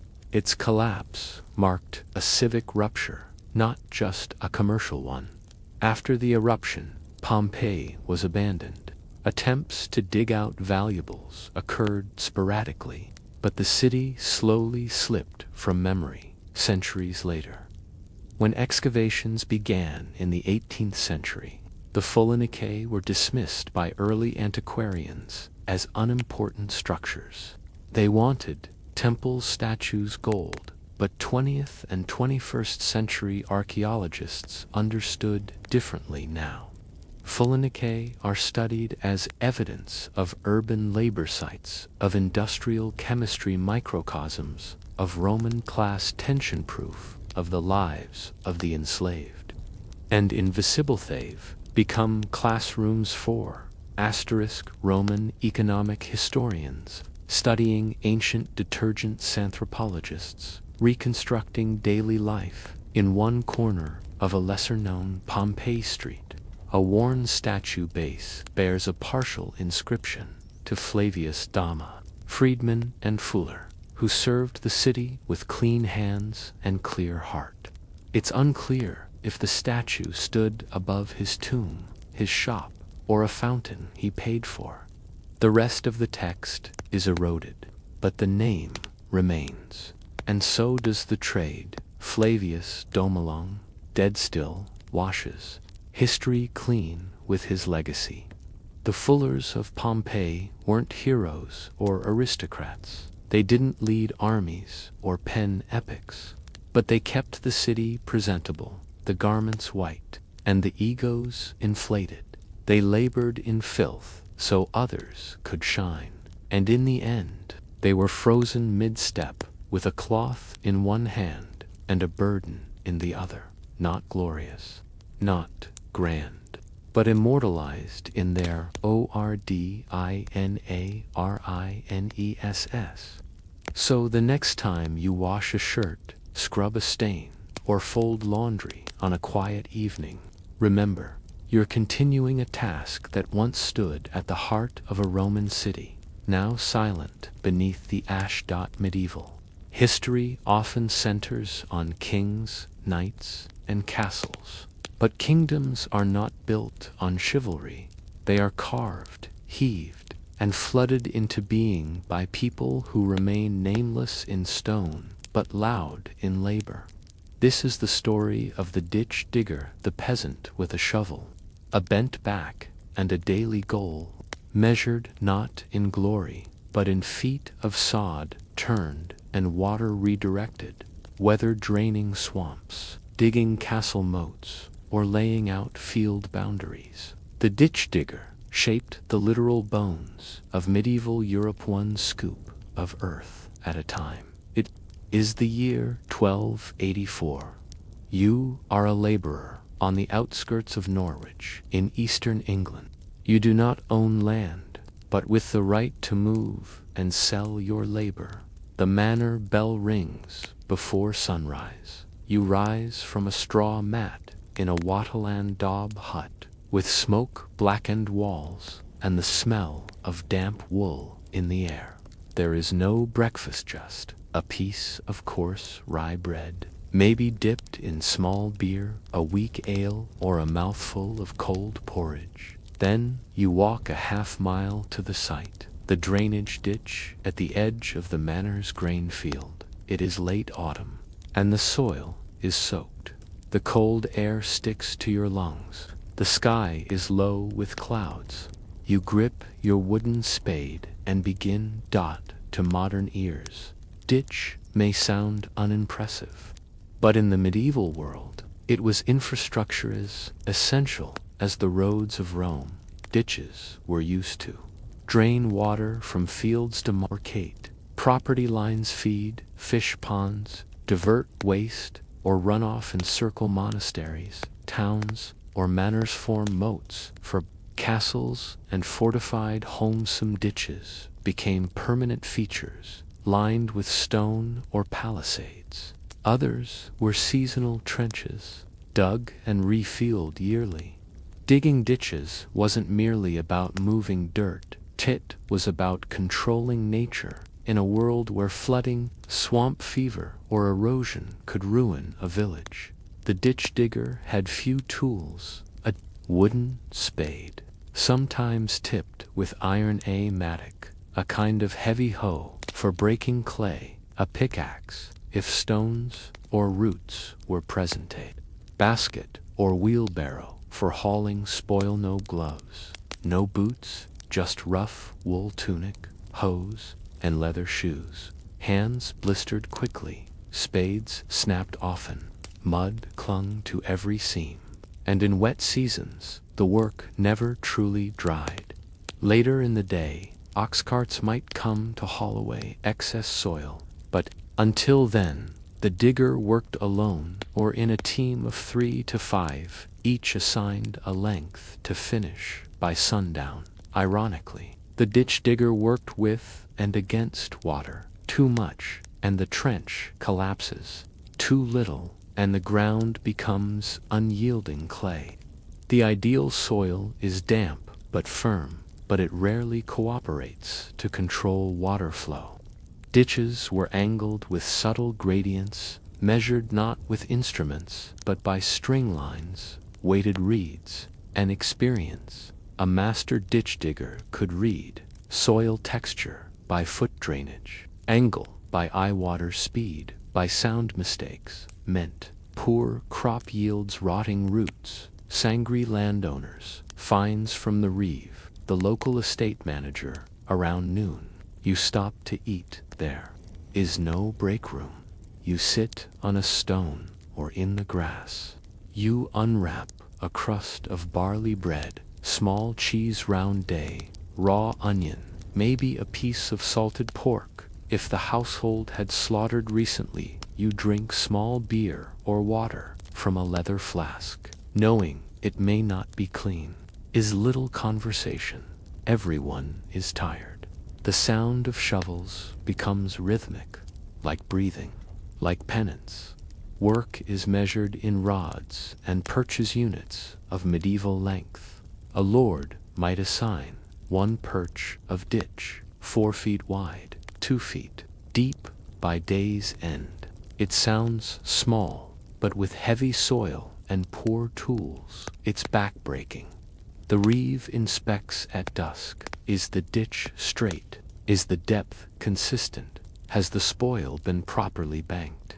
Mistakes mean lost pay, or worse, assigned to night mucking duties, cleaning latrines or clearing waste pits. A well-dug ditch earns a halfpenny, maybe a penny on a good day, enough for bread, ale, and perhaps a candle or spoon at week's end.